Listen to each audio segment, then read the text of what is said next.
लोरमी से भारी बारिश से मनियारी नदी का जलस्तर बढ़ गया है। इलाके के सभी नदी नाले उफान पर है। मनियारी नदी में आई बाढ़ ने तबाही मचा दी थी। फिर से जलस्तर बढ़ने से खतरा बढ़ सकता है।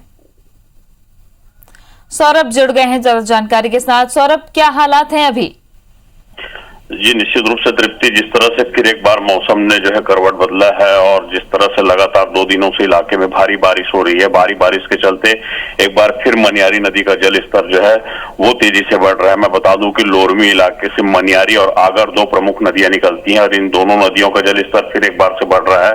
तो निश्चित रूप से जिस तरह से बीते हफ्ते मनियारी नदी ने लोरमी इलाके में कहर बरपाया था और लगभग इसके किनारे बसे 20 से 25 मकान जो है वो गिर गए थे, तो एक बड़ा नुकसान इलाके में देखा गया था। और मनियारी नदी जिले की प्रमुख नदी है और इसमें जब बाढ़ आता है तो इसका जो फ्लो है वो बिलासपुर के तखतपुर इलाके तक जाता है। तो तखतपुर भी बेहद प्रभावित रहा है मनियारी नदी में आए बाढ़ के चलते। तो जिस तरह से एक बार फिर मौसम बदला हुआ है और जो बारिश हो रही है उससे निश्चित रूप से नदी का जल स्तर तेजी से बढ़ता जा रहा है। अब देखना होगा कि ये बारिश कब थमता है और कब नदी जो है उसका जल स्तर गिरता है। लेकिन जिस तरह से जल स्तर बढ़ते जा रहा है उससे खतरा जो है एक बार फिर से जो है वो बना हुआ है। जी, शुक्रिया आपका सौरभ जानकारी के लिए।